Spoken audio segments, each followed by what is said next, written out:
Thank you so much, everyone, for joining us. This is Restore to Flourish, a Christian based podcast where we'll be talking about the restoring power of God. Today, I have Evan Dougoud, if I'm not pronouncing your last name correctly. Yep. Awesome, awesome. Well, I have Evan with us, and I'm so excited. I've seen him on Transformation Church's YouTube videos where they do the crazy faith episodes, and I know that we will get into all of that, so I won't go too much into it. But if Evan, if you could just introduce yourself to the audience today, tell us more about you. Yeah, we'll do. So my name is Evan Dougoud, and I'm a founder of a local nonprofit here in Tulsa called Be Heard Movement. And what that is, we help people experiencing homelessness. We call them homebound friends, but we help them experiencing homelessness by our mobile shower trailer, mobile laundry trailer, mobile barbershop, and also mobilizing resources throughout Tulsa to help people in their homelessness. And so that is pretty much it in a nutshell. I'm so excited to be here, so honored, and it's gonna be a good day. Thank you, thank you. Well, Evan, like I said in the introduction, we're using this podcast to talk about the restoring power of God. So before we actually get into the restoring aspect of God, tell me how you came to know Him. Right. So I actually grew up in the church, Mm, and so it's my story is pretty different because you grew up in the church and then a lot of bad happened, right? And yes. so I came to know God at a young age. I think I was like 12. Mm, I heard like a sermon by Creflo Dollar. He did it about hell, and I got scared. But so that's when I came to know Jesus. But I think actually like living it and walking it out and really knowing Him for myself, I believe was when I was around like 19. Was really mm. investing in the kingdom and knowing who I am in Him. And then that's when things started to shift in my life. Yes, yes. Well, tell me about your journey with God and then how He created a storm of sorts Mhm. to cause what seemed like havoc in your life. Mhm. Tell me about maybe the a pitfall in your life that you had to go through. Right. So when I was around 15 years old, my parents sat me and my sister down and said that they were getting a divorce. Mm, Um, at that time, for me, like family is huge for us, even in our yeah. life, family's been huge. And so when they sat us down and said they were going to get a divorce, like everything's just changed in that moment, and Yeah. it was very hard. I remember just crying in my room. I didn't know what was going to happen, what school was going to look like, and what birthdays were going to look like. And so my dad ended up moving. He left, right? He Mm-hmm. moved to Tulsa, Oklahoma, and then I was with my mom. We grew up in like the Virginia area, Okay. Virginia Beach, Newport News area. And so my mom, she was really home because she was always working. And so I had to take like the bus to school and all these other things. It was very tough, right? And so even my grades were slacking. Teachers were like asking me what's going on, and it was very tough. And so we ended up moving out of our house, and then I ended up moving in with my grandma. It was a 2 bedroom house with like 6 of us in there, and I slept on the floor majority throughout high school, and I was just wondering like, how am I gonna get out? Like, what am I gonna do with my life? Like, is this all ever be? Just somebody sleeps on the floor? And, Mm, all I had was really just basketball and God. But at the yes. time, basketball was really my God, and um, I did have moments with God during that time. That was like, um, Lord, like I know that you can do all these great things, but I'm just praying for a basketball scholarship just to get out my situation, right? And Yeah. so I have like booklets and journals of writing down like crazy faith at that time of I will get basketball scholarships, I will get out my situation. All and like I have like many booklets like that for years, Mm, right? And so I ended up getting a lot of attention, with scouts and stuff like that. And I ended up, long story short, I didn't get not one basketball scholarship. I wow. was ranked in the state. We went to states and all that, and I didn't get not one basketball scholarship. And Mm, I was so upset at God. Like, God, I asked you for this one thing, and you didn't do it. And so that mm. kind of hurt me for sure. Believing God for things, right? And during that time, growing up, my cousin, he was shot and murdered, and a lot of other friends were getting locked up, and just it was Wow. so much going on. It was so much trauma for a a young teen to go through. It was hard. It was very, very hard. And then on top of that, the whole situation with my prayers didn't get answered, right? Mhm. So it took me a while to believe God again for things. And then I ended up going to college in Pennsylvania for a Okay. little bit. And it was, I was definitely out there, going crazy and trying to find myself, being hurt for so long, trying to find yourself, right? Yeah. And then I ended up getting a phone call saying, hey, like, your dad is sick, he might die. Mm. Everything's right with him. I was like, man, he's in Tulsa. Tulsa seems a little different, a little far Yeah. because I live in Pennsylvania. So I Mhm. ended up moving to Tulsa to go see my dad. And so I moved to Tulsa, and then he like just got better, right? And Mm. so our relationship got better, and that's amazing. And now, like fast forward, we're in Tulsa with a nonprofit, and it just been helping other people. It's just been a Yeah. cool story. Tell And me more about because I heard you say long story short, and I don't want you to make this story short. okay, I want you to, well, I want this podcast really to be a place where people can give the gory details yeah, about their story, because I feel like we don't really get a chance to hear that a lot, yeah, because you talk, and I've heard you talk so wonderfully about be heard and all the things that go along with that. But tell me what it was like. um, you said you were living with your grandmother. yeah. Yeah, tell me what that was like. So she is definitely my best friend, and man, she can Mm. cook. But I mean, it was the hood. Yeah. So I couldn't go out past a certain time, and I remember hearing gunshots at night, hearing people scream at outside at night, and it's just like, just stay down, stay on the floor, just sleep. And so it was Wow. it was very tough, and it was challenging because like you spent birthdays on the floor, you spent Christmas on the floor, right? And Wow. so you're like, where's my mom? Where's she at? And like just a couple months ago, we were family, having Christmas, having birthdays. Now it's just none of that, right? Yeah. That's a lot. Change is hard. No matter what change is very hard. Yeah. So as for a teen in high school, you're trying to just find yourself, and you go to different things to find yourself. It was very hard to sleep on the floor. It hurt my back. Yeah. um, Gunshots, so you guys would just hear them in the middle of the night going yeah, off?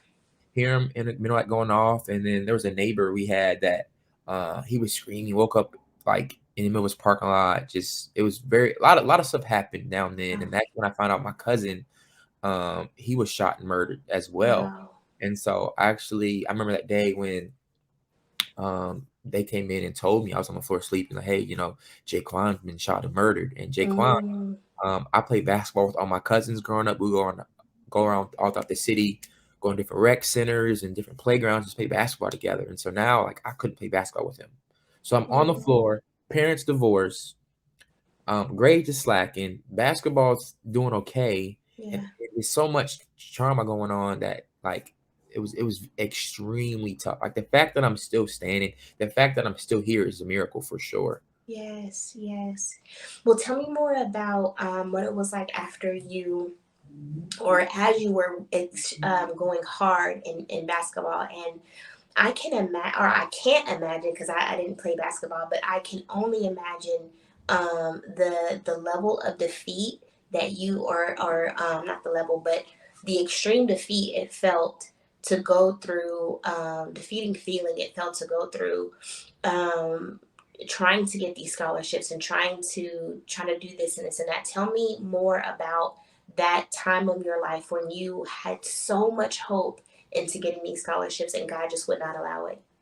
Yeah, so um that's tough too, because for me it's more of a mental, because you want colleges to want you, right? Yeah. You want your mom, you want your to want you, right? And so in one season, your dad moved away, your mom's doing her thing, you don't feel wanted, right? And so the only thing you had left really was obviously your grandma, but it was basketball. Basketball was like the way out for Mm. everybody who lives in that area. You either play basketball, or you rap, Yeah. that was it, right? And so um the fact that like colleges said that, oh, you're good, but we're gonna go with somebody else hurt, Yeah. right? And I was ranked in the state. I mean, I ended up going to a private school, and the teachers were so supportive. They were so excited. I remember teachers saying to a student, "Oh, we're waiting for Evan. Evan's gonna go D1. Evan's gonna go play college basketball." Mm. I remember hearing that, and then I remember graduating, and then it was like, that's not happening. And so I Wow. feel like I let people down, and it just was just very like a mind thing, like a lot of mental went with that. And so Yeah. uh, Tell me also what it was like not having your dad there in the midst of all of that. Because I'm so sure that there's a part of you that felt like something was missing. yeah, so well, one, I gotta say this because it's not my dad's fault. My dad didn't have a dad. His dad didn't have a dad. So that's always been a thing in my family, right? And Yeah. so my dad was doing the best he could, but he couldn't do it only for so long, right? Yeah. And so um, it was very tough seeing him in one season of my life, then he's not there, right? And so Yes. waking up on birthdays, like I said, waking up for Christmas, or even at a basketball game, look in the stands, there's no parent, like Yeah. no parent at all, nobody to like, hey, hug on you after the game.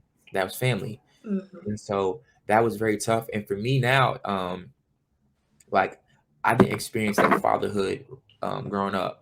So I know what not to do growing for my future kid, but Yeah. there's still a lot for me to learn as well, right? And so I know that I can't change what has happened, but I can change what's going to happen in the future, right? And Yeah. so I live by a quote, like I can't control what I've been handed, but I can't control the hand back. Like you can always control something, right? Yeah. And so I want to control a healthy marriage. I want to control me being healthy myself for Yeah. the healthy marriage, right? Me being Hmm. a healthy dad. And so it's I am glad I experienced that because there's always that like there's a that brighter piece to it, but it was very, Hmm. very, very traumatic. Yes, Yeah. yes. So tell me how your life started changing into developing this love. I guess I could call it for people who lost their homes or just are in unfortunate situations. Right. So I would say who played a huge part of that was my school I went to. The Okay. teachers were always so like eager to help. Wow. There's a time where I lived with some teachers because it got a little rough downtown where I used to live Yeah. with my grandma and things like that. And they were just they were so willing to just help, serve, and love. Like Mm, they made me feel heard, right? As a teen, you want people to hear you. You know, that's why you do wild stuff, right? mm-hmm. But I felt safe with my teachers and I felt heard, right? And so by me feeling heard, I was comfortable and able to get out that situation and to Yeah. process that, not bottle it all in. And so that was huge. So shout out to those teachers who really helped me out. They changed my life. I don't Yes. think I would be here even mentally if it wasn't for those teachers, right? So they Wow. invested seeds, right? They sowed Mm, seeds in my life, right? And so they allowed me to be heard. Now that has inspired me to allow others to be heard, right? And so kind of what I would say kind of inspired me to even help with people who are experiencing homelessness obviously was my personal experience. But when I moved to Tulsa, I got mm-hmm. a job at it's called Youth Services of Tulsa. They help homeless youth Mm-hmm. ages 16 to 24. And one day, a fight broke out in our drop-in center, right, where people can come get food, get resources, and hang out. Right, a fight broke out, and we're trained to de-escalate. So the youth that I was really close with, I got him outside, Mm-hmm. and the other youth was inside. Eventually, the one inside got up and grabbed a knife and Mm, ran outside the door, ran past me, and tackled the guy I got out, and yeah. stabbing him to death. Oh my And I'm, God. I'm watching this all unfold, right? There's nothing I can't do. I can't go over there just because there's nothing on me that's putting my life in danger.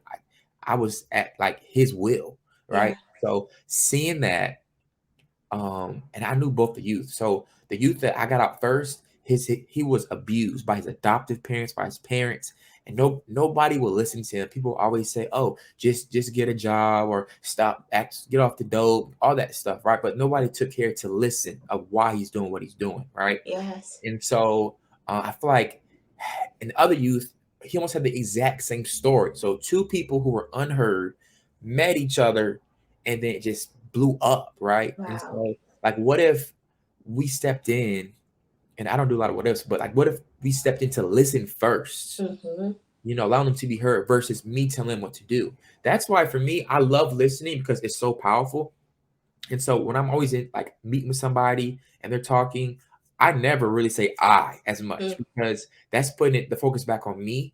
And so I always, tell them who they are. You're doing great. You're awesome because it's about them in that moment. I want them to be yeah. heard, right? It's not as much about what I say, but more so what they say out, right? Yes. So I think the most powerful tool that we have that people we don't really know about is listening. Listening is huge. So Mm, that's kind of what inspired Be Heard movement. yeah. At first, after seeing them, like, okay, what can I do? Yeah. At the time was, okay, I got a little broken camera and some X. I'm gonna go to the woods and record people's stories. Yeah. And that was incredible. Like Mm, that was phenomenal. People were telling their stories for the first time in Tulsa on camera, and they loved it. They loved sharing their stories. They loved having their voice back. It's, mm, one thing about it's not even the camera, but just saying that your story out loud, like that's putting power back into you. yes. So, and just cool seeing people just smile and just tell their story, their testimony, because it's helping other people out for sure. Yeah. So how did you get connected to Transformation Church? Like where did that start happening? Yeah. So on the East Coast, I was going for a time. I was going back and forth between Virginia and then Elevation Church in Charlotte. So Okay. I would love taking my little Pontiac and just drive down there and visit for the weekend and hear Pastor Stephen Furtick. And so the weekend I moved to Tulsa, um, I was driving and I was listening to Elevation, and I was like, "Oh, they got a guest speaker today. I'm gonna click off." Yeah. If it's not Pastor Steve, I don't want him. And so, and the guest speaker said, "Hey, I'm Mike Todd. I'm from Tulsa, Oklahoma." I said, "Tulsa? Hmm. Like, I'm moving there right now. Like, Yeah. what? Let me see what we talking about." And that sermon he preached was just phenomenal. Like I was so impacted. And then the next weekend I went to his church and I was like, I'm all in. Like Yes. this teaching, like it just hits just different. Yeah. And you can tell he stored his private moments so well. And I wish people knew that. Yes. Like he loves to just give back to people, but he gives so many seeds because of his private moments. Like he stored those so well. Yes. And that's changed my life forever. And then even like meeting with him, talking with him. I mean, he's just so down to earth and he just wants to make you feel loved. And it's just Mm-hmm. that's beautiful. Yes, Yeah. yes. It's not about the number. I don't want this show to be about the number, but I want you to tell people, and you can say how much you've Right. received from Transformation Church, so don't want to hide it. But I want you to tell people the journey that you took in your crazy faith moment. Right. So well, I'll go back to last year. So like I said, be here started with a camera and some snack packs, right? Yeah. So after just listening well and hearing people's stories, people wanted showers. And so I remember telling a camp one day, I said, hey, one day we're gonna have showers. I got y'all. And then I put on my Crazy Faith card last year. I said, Lord, like I'm believing you, Crazy Faith for a mobile shower trailer, right? Mm, Something unheard of in Tulsa in Oklahoma. And so I got asked to, because at the time service was just invite only. mm-hmm. And so I got asked to come to service last year, December 13th. And they were like, we're gonna use you for a prop. I was like, okay, cool. Like I'm a good prop. And so then they're giving out money, they're blessing people, like, okay, cool, that's awesome. And they called my name up on stage. I was like, okay, hold on now. And then they blessed my nonprofit with money to get a mobile shower trailer, Yeah. right? And so that money wasn't just for me. That money's to help our community. And Yeah. because of their seed, the generous seed to give a 25-year-old 50 grand, Mm, right? It's like transforming my life, but people on the streets, their life, right? And so yes. now at our outreaches, we're streaming like TC at outreach, and people love it. People are watching, and it's just been people are praying and fasting for what we took for granted, right? Wow. But people are praying and fasting for a shower, for Mm, to do laundry, right? And so because I had crazy faith in one season, now people are able to, you know, have those needs. And it's kind of yes. like Noah, where Noah built the ark, right?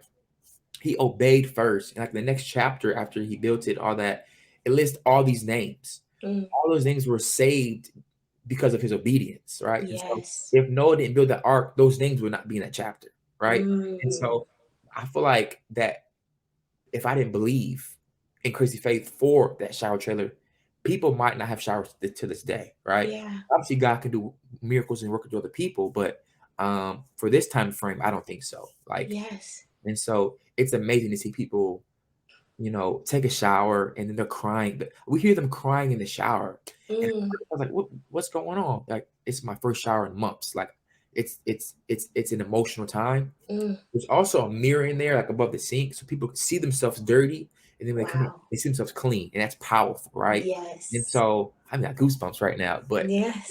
it's just so incredible that how one season of just praying to God at midnight is Yeah. now releasing people of just help. Like, Yeah. it's crazy. And when you say seasons, that reminds me of Pastor Mike's recent sermon on acceleration. Like the Mm, bamboo season is what I think he called it. And I was watching a post that you put up, I want to say maybe August of this year, when you were, I can't remember the exact time, maybe it was August last year, but you were saying you recorded yourself because you said you're not on social media. So I'm mm. going to record this video. And you said, I am having crazy faith for this. I can't remember what exactly it was, and you can explain that now. But and what was it? A few months later, it happened. So tell us about that. Let me tell you this story right here. So had crazy faith to get the trailer, got the trailer. But how are we gonna pull it? We need a truck, right? I Yeah. have a little kid. My kid not gonna do that, right? And um, so we ordered the truck in January, or we ordered the trailer in January, and it's supposed to be delivered in July, right? Hmm. So fast forward to July 1st. We got a couple weeks left before the trailer's delivered, and we have no truck. We're praying, we're believing. I even printed out like a copy of a truck. I Yeah. put it on my window, and I was like, every time I look out my window, I see my truck by faith. And so Yes. even I have a lot of dogs, so even my dogs when they bark, I'm like, hey, don't bark at my truck. You got to work your faith, right? And Yes. so even on my garage door, there's actually a picture still up there, a picture of a truck, a big truck. Mm, So every time I pulled my driveway, I saw my truck. I was trying to align my faith, right? yeah. And so um and I thought we were gonna get blessed with a check to get a truck, or somebody's gonna give us a truck. But that's how I was putting God in the box, right? Yeah. And so our trailer was gonna be delivered, I think it was like July like 15th. Mm, It was July 10th. We had no truck. No truck.